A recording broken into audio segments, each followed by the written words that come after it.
Hello everyone, welcome back to online study zone. इस video में हम लोग बात करने वाले हैं बिहार एसएससी सीजीएल के लिए साइंस जो सीरीज स्टार्ट हुआ था एमसीक्यू फॉर्मेट में। तो यहाँ पे हम लोग 25 एमसीक्यू देखने वाले हैं और ये हमारा साइंस सीरीज का सेट नंबर 2 है। अगर आपने पहले सेट को नहीं देखा है तो ज़रूर चेकआउट कर लीजिएगा, प्लेलिस्ट बन चुका है और इसमें 25 एमसीक्यू देखने को मिलेगा जो कि बाइलिंगुअल मैंने रखा है ताकि इंग्लिश और हिंदी में आपको कोई प्रॉब्लम ना हो। तो अच्छे तरीके से सेट को एंड तक देखिए और बताइए कि आप कितना स्कोर कर पाते हैं। तो चलिए ज़्यादा समय ना लेते हुए इस वीडियो को शुरू करते हैं। तो देखिए, सबसे पहला प्रश्न क्या कह रहा है कि ट्रांसफार्मर का उपयोग निम्नलिखित में से किस उद्देश्य से होता है। ट्रांसफार्मर का जो उपयोग होता है किस उद्देश्य से कहता है। ट्रांसफार्मर किस सिद्धांत पर कार्य करता है, तो विद्युत चुंबकीय प्रेरण के सिद्धांत पर काम करता है। तो ध्यान रखिएगा, यहाँ पे सही आंसर हो जाएगा ऑप्शन हम सी को टिक करेंगे। प्रत्यावर्ती धारा विभव को ऊंचाई और अपचाई यानी कि हम यहाँ पे कह सकते हैं कि राइज और लोअर करने के लिए, बढ़ाने और घटाने के लिए इसका प्रयोग किया जाता है। तो राइट आंसर हो जाएगा ऑप्शन सी। चलिए उसके बाद सेकंड क्वेश्चन देखिए। सेकंड क्वेश्चन है कि प्रचुरतम मात्रा में खाद्य प्रोटीन के दो ज्ञात स्रोत निम्नलिखित में से कौन से हैं। यानी कि निम्नलिखित में से दो आपको खाद्य स्रोत बताना है जिसमें ज़्यादा प्रोटीन पाए जाते हैं, प्रचुर मात्रा में प्रोटीन देखने को मिलता है। तो सही आंसर हो जाएगा ऑप्शन सी, सोयाबीन और मूंगफली। यहाँ पे करेक्ट आंसर होगा सोयाबीन और मूंगफली, ऑप्शन सी को टिक करेंगे। क्वेश्चन नंबर 3 है कि दूध में पाया जाने वाला मुख्य प्रोटीन निम्नलिखित में से कौन सा है। दूध में पाया जाने वाला मुख्य प्रोटीन कौन सा है, तो राइट आंसर हो जाएगा ऑप्शन डी, कैसीन। ठीक है, कैसीन यहाँ पे करेक्ट आंसर है और कैसीन के कारण ही दूध का रंग जो कि सफ़ेद होता है। ठीक है, दूध का रंग सफ़ेद होता है इसी कारण। और अगर आपसे पूछे कि दूध का रंग जो हल्का पीलापन होता है वो किसके कारण होता है, तो पीलापन जो होता है वो कैरोटीन के कारण होता है, कैरोटीन के कारण। तो ये दोनों पॉइंट्स याद रखना है। क्वेश्चन नंबर 4 है कि परांगण है, बताइए परांगण क्या होता है, किस तरह से इसको परिभाषित करेंगे। परांगण क्या होता है, तो राइट आंसर हो जाएगा ऑप्शन सी, यानी कि पराग कोश से सिस्टिमा तक पराग का संचार। यहाँ पे करेक्ट आंसर ऑप्शन सी बिल्कुल सही आंसर है। आगे बढ़ते हैं। क्वेश्चन नंबर 5 है कि हवा के परांगण यानी कि हवा के द्वारा होने वाले परांगण को क्या कहा जाता है। हवा के द्वारा होने वाले परांगण को क्या कहते हैं, इसे एनीमोफिली के नाम से जानते हैं, एनीमोफिली। और अगर उसी तरह से पूछे कि पक्षियों के द्वारा होने वाले परागण को, तो अर्निथोफिली कहते हैं। तो यहाँ पे हम फिलहाल सी को टिक करके आगे बढ़ सकते हैं, सी करेक्ट आंसर है। क्वेश्चन नंबर 6, निम्नलिखित में से कौन सा रोग रक्तदान द्वारा नहीं फैलता है। कौन सा रोग रक्तदान द्वारा नहीं फैलता है, तो right answer option B, typhoid. Typhoid एक प्रकार का जीवाणु के द्वारा होने वाला रोग है और इसमें साल्मोनेला टाइफी के द्वारा ये फैलता है। तो इसे याद रखिएगा, ऑप्शन बी को टिक करेंगे। ठीक है, आगे बढ़ने से पहले मैं आपको बता दूं फ्रेंड्स कि अगर आपने बिहार एसएससी सीजीएल वाला कोर्स अभी तक ज्वाइन नहीं किया है तो आज 5 अक्टूबर जो कि आज इस ऑफर का लास्ट डेट है, यानी इस कोर्स की प्राइस सिर्फ और सिर्फ 199 आज तक रहने वाली है। अगर आज आप ज्वाइन नहीं करते हैं तो इस कोर्स की प्राइस आज रात 12 बजे के बाद बढ़ जाएगी, तो हो सकता है कि आपको लेने में दिक्कत हो। तो अगर आप ज्वाइन करना चाहते हैं जिसमें सारी चीज़ें आपको दी गई है, सारे स्टडी मटेरियल, सारे नोट्स और मैथ्स और रीजनिंग के कोर्स यानी कि मैथ्स और रीजनिंग की प्रैक्टिस सेट यहाँ पे प्रोवाइड कराया जा रहा है, तो हर तरह से आपके लिए हेल्पफुल रहने वाला है। 2 महीने आप अच्छी तरीके से प्रिपरेशन कर सकते हैं। तो इस कोर्स को ज्वाइन करने के लिए करना क्या है, इस वीडियो के डिस्क्रिप्शन में हमारी एप्लीकेशंस की लिंक दी गई है। एप्लीकेशंस को डाउनलोड करिए, किसी भी फ़ोन नंबर से अपने लॉगिन करिए, लॉगिन करके स्टोर सेक्शन में जा करके आप 199 वाला Bihar SSC 3rd CGL complete जो स्टडी मटेरियल है उसको ज्वाइन कर सकते हैं। अगला सवाल बनता है कि कौन सी अक्रिय गैस यौगिक बना सकती है। कौन सी अक्रिय गैस यौगिक बना सकती है, तो देखिए जो अक्रिय गैस होती है इनको हम लोग निष्क्रिय गैस, इनर्ट गैस या फिर उत्कृष्ट गैस के नाम से जानते हैं। और ये जो कि 18वें समूह में देखने को मिलता है, 18वें समूह में देखने को मिलता है। इनके बातम कोष में इलेक्ट्रॉनों की जो संख्या होती है वो पूरी तरह से भरा होता है, यानी कोई भी शेष इलेक्ट्रॉन नहीं होता है, शून्य होता है। इस तरह से ध्यान रखेंगे। और जो यौगिक बना सकता है वो है जेनॉन। जेनॉन यहाँ पे करेक्ट आंसर है, जेनॉन जिसको स्ट्रेंजर गैस के नाम से भी जानते हैं। तो ध्यान रखिएगा, ऑप्शन बी हो जाएगा करेक्ट आंसर। अगला सवाल, ऑटोमोबाइल द्वारा निष्कासित मुख्य नुकसानदेह गैस जिससे वायु प्रदूषक होता है इनमें से कौन सी है। ऑटोमोबाइल द्वारा निष्कासित मुख्य नुकसानदेह गैस कौन सी है जिससे वायु प्रदूषक होता है, उसे हम लोग मोनोऑक्साइड के नाम से जानते हैं, carbon monoxide. Option A will be correct answer, carbon monoxide. ठीक है, आगे बढ़ते हैं। अगला सवाल देखिए, क्वेश्चन नंबर 9 है कि रेडियोधर्मी तत्व किसका उत्सर्जन करती है।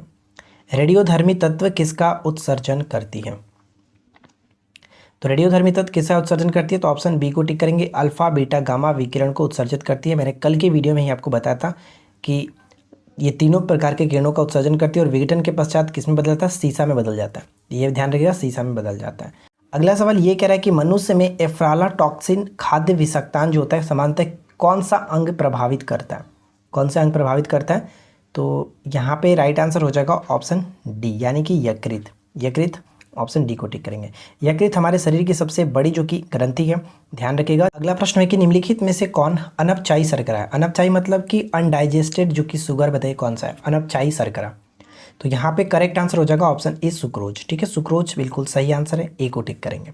अगला सवाल, यांत्रिक ऊर्जा की इकाई क्या होती है? यांत्रिक ऊर्जा की एसआई यूनिट क्या होता है? यांत्रिक ऊर्जा की एसआई यूनिट क्या होता है? आज मैंने आपको मॉर्निंग में एक सीरीज स्टार्ट किया जिसमें हम लोग जो भी आपके साइंस के टॉपिक है उनको अच्छे तरीके से समझेंगे और उसका फिर बाद में एमसीक्यू लगाएंगे। तो अगर आपने आज वाली वीडियो नहीं देखा है तो आप जाकर के आज वाली वीडियो को देख लीजिएगा। देखिए, यांत्रिक ऊर्जा की इकाई जो होता है वो जूल होता है, यानी कि सही आंसर यहाँ पे हम ऑप्शन ए को टिक करेंगे। अगला प्रश्न है कि वर्षा की मात्रा निर्भर करती है किस पर? वर्षा की मात्रा किस पर निर्भर करती है? तो वर्षा की मात्रा वायुमंडल में नमी पर निर्भर करता है, वायुमंडल के नमी पर निर्भर करता है, ऑप्शन बी बिल्कुल सही आंसर हो जाएगा। अगला क्वेश्चन, ऐसे पादप जिनमें पुकेसर और स्त्री केसर, पुकेसर जो होता है पुरुष जन्नांग होता है और स्त्री केसर जो होता है वो मादा जन्नांग कहते हैं, पुष्प का मादा जन्नांग और ये आपका पुष्प का पुरुष जन्नांग। ठीक है, दोनों एक ही पुष्प में पाए जाते हैं तो क्या कहलाते हैं? यानी पुकेसर और स्त्री केसर दोनों एक ही पुष्प में पाए जाते हैं, उसे हम क्या कहते हैं? उभयलिंगी कहते हैं, उभयलिंगी, ऑप्शन ए बिल्कुल सही होगा। निम्नलिखित में से कौन सा पर्यावरण का एक अजैव घटक है? पर्यावरण का एक अजैव घटक, पर्यावरण में जो भी पदार्थ, जो भी वस्तुएं, जो भी चीज़ें निर्जीव हैं वो एक प्रकार का अजैव घटक के अंतर्गत आएगा। तो हरे पौधे तो नहीं होगा, परजीवी नहीं होगा, पानी यहाँ पे हो जाएगा, पानी आपका अजैव घटक के अंतर्गत आएगा। ठीक है, यहाँ पे सी को टिक करेंगे, पानी एक अजैव घटक है। इसी तरह से आपका तापमान, प्रकाश, ये सभी आर्द्रता, ये सभी आपके किसके अंतर्गत आएगा? अजैव घटक के अंतर्गत। निम्नलिखित में से किस किरण के आयनन क्षमता, किस किरण के आयनन क्षमता सबसे अधिक होती है? तो सबसे अधिक आयनन क्षमता की बात की, देखिए आयनन हम अ से लिखते हैं तो अल्फा भी अ से लिखते हैं, यानी कि आयनन क्षमता अधिक होगा अल्फा किरण की। तो राइट आंसर ए को टिक करेंगे। जबकि वेदन क्षमता सबसे अधिक किसकी होती है? गामा किरण की, वेदन क्षमता सबसे अधिक गामा किरण की। मानव शरीर में त्वचा तल के नीचे विद्यमान वसा निम्नलिखित में से किसके विरुद्ध अवरोधक का काम करती है? ये बहुत अच्छा सवाल है, एकदम वीवीआई प्रश्न है, ध्यान रखेंगे। तो शरीर की ऊष्मा को क्षय होने से बचाता है, शरीर की ऊष्मा का क्षय होने से बचाता है, यानी ऑप्शन हम बी को टिक करेंगे, बिल्कुल सही जवाब होगा। अगला है कि एक उड़ते हुए चक्के की प्रति सेकंड घूर्णन किससे मापी जाती है?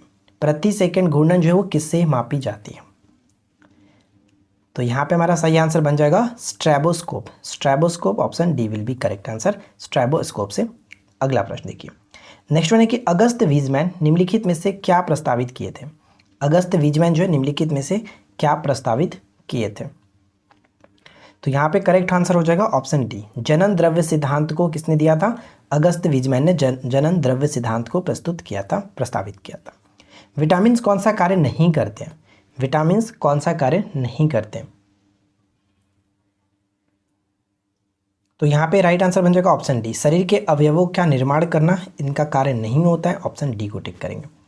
अगला क्वेश्चन, निम्न स्रोतों से तरंग दैर्घ्य के आधार पर बढ़ती हुई उन्हें सही क्रम में व्यवस्थित करना है, उन्हें तरंग दैर्घ्य के बढ़ती हुई सही क्रम में व्यवस्थित करना है।